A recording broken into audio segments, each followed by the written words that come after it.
Bat flying in the sky, I can go twice as high. Take a look, it's in a book, it's Minecraft story time. Hello everyone, and welcome to another episode of Minecraft story time.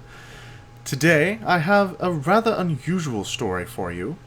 It's actually sort of like a religious text for the villagers that inhabit this world.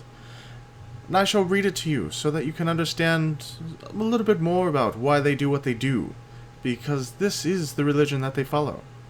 So sit back, relax, and enjoy the story. In the beginning was chaos, energy seeking order, purpose and unity, trying instinctually, desperately, to become part of something more. But alone there was no hope, and every attempt was met with only disorder and eventual darkness. Then came the greater being, James Gosling, who wrote into being the structure for the Java, giving rise to order where before there was none. After 4 years, James Gosling was satisfied with all his work and moved on to other things beyond our understanding, leaving the Java to become what it may.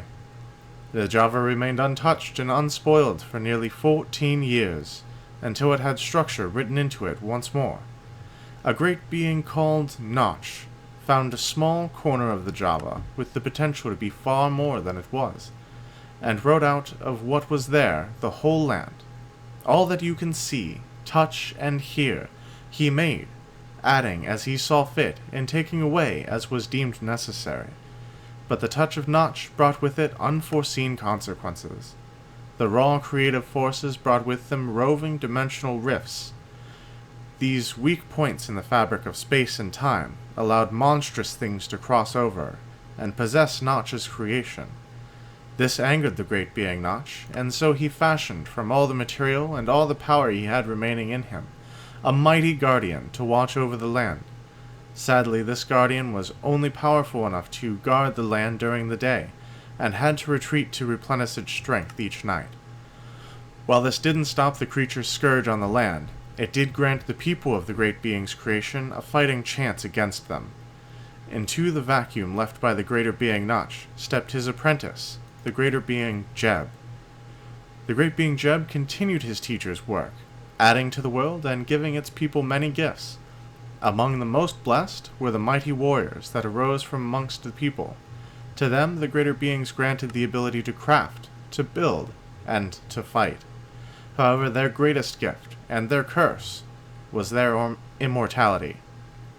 Even when the enemy overcame one of these mighty warriors, the greater beings would restore their life and allow them to carry on. Death, however, was not without its costs. Even the mightiest warriors would find themselves as weak and feeble as a newborn after death, forcing them to train and work that much harder again to continue the fight. This is their blessing. This is their curse. There are those, however, who rise up without the blessing of the greater beings. Their torch burns bright and quick. These heroes do not linger on as do others. They are honored in song and legend for their courage, despite the odds against them. It is these heroes, both immortal and not, that protect the children of the greater beings during the long nights. These heroes, however, are not immune to corruption, and some do fall, becoming champions of the dark. These lost souls seek only to bring about pain, suffering, and destruction. They would seek to undo all that the greater beings have sought to accomplish. To prevent all of their order from falling, the last of the heroes established a code of conduct that would protect them from their own weakness. First, the heroes pledged to watch over the creation of the greater beings, preventing damage where possible, fixing damage where necessary, and improving where desirable. Next, they pledged to train and learn to fight the creatures that plagued the land. They became experts in melee and ranged combat, using technique and strategy to overcome their foes. They pledged also to master their worlds, gathering the elements around them and repurposing them to aid in the fight against the dark. The heroes learned not only how to create light, but how to fight the scourge even in the deepest darkness. They pledged to use every advantage given them in their fight, even the arcane arts, to better their chances. Finally, they pledged to guard the weak from the creatures of the night, even fighting through the very depths of the underworld to cure those once thought lost for all time.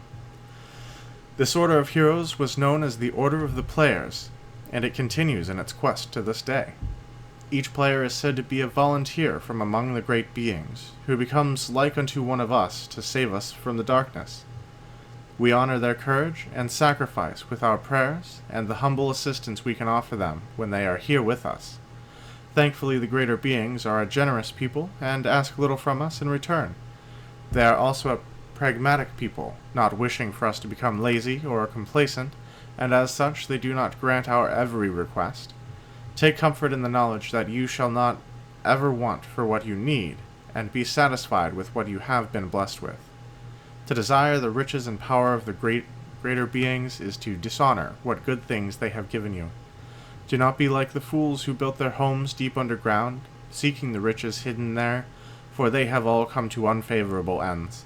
Instead, place the entry to your home where it can be seen by the great guardian of the day, so that he might know of your devotion to the greater beings, and so that you might be remembered and protected by them.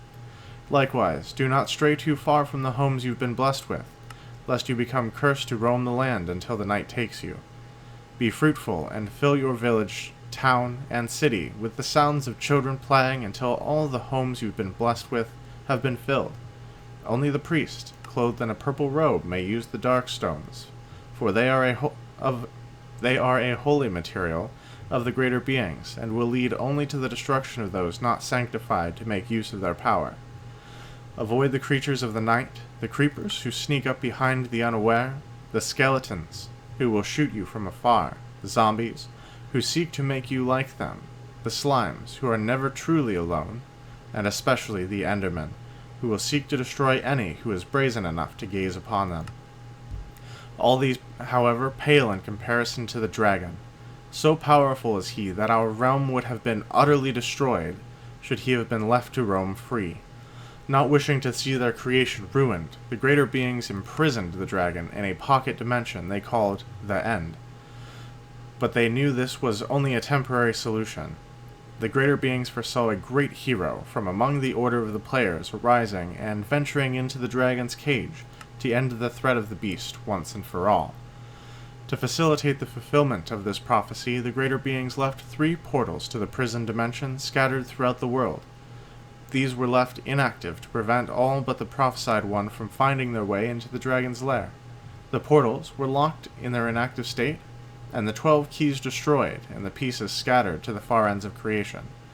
Some fell into the hands of the Endermen and granted them unnatural teleportation abilities.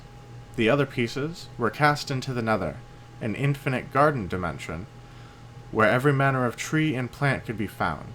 The key pieces set this idyllic dimension ablaze, and gave rise to creatures of pure flame, who desire nothing more than to spread the eternal flame forever across the Nether's now charred and barren surface. The prophesied one must not only defeat the powerful Endermen and capture their pearls, but also journey into the very depths of the Nether itself, and capture the concentrated essence of flame from the creatures of pure fire.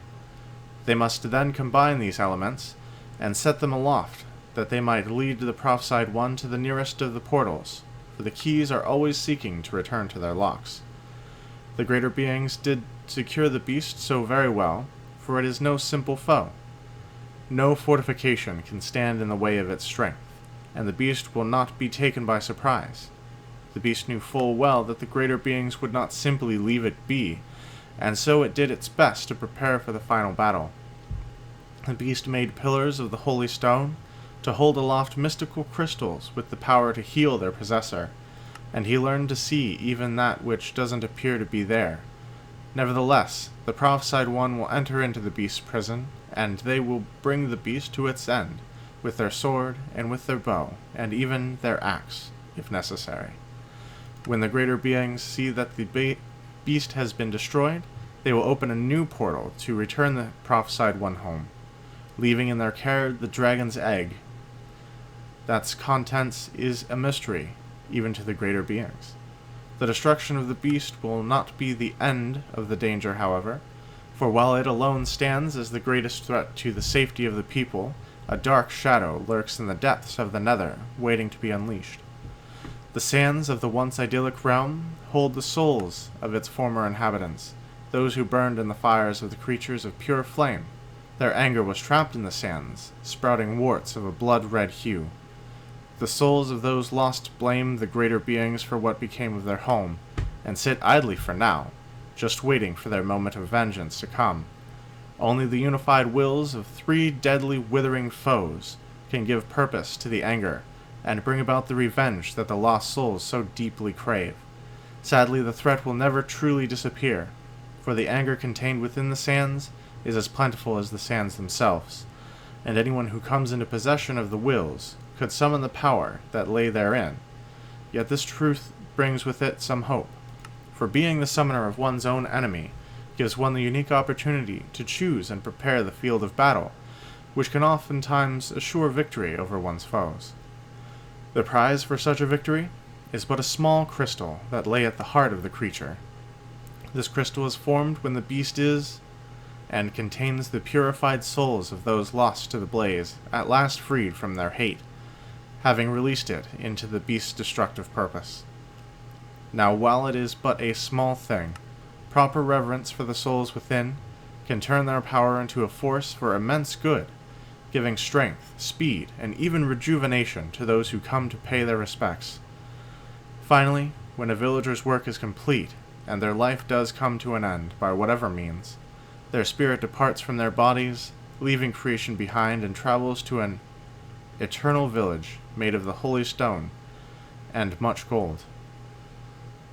There will the villager find all their relatives gone before them, and an abundance of all that which they hold dear. They shall want for nothing, and shall have no fear of the night, for this village exists free of the night, and all the evils it bears along with it.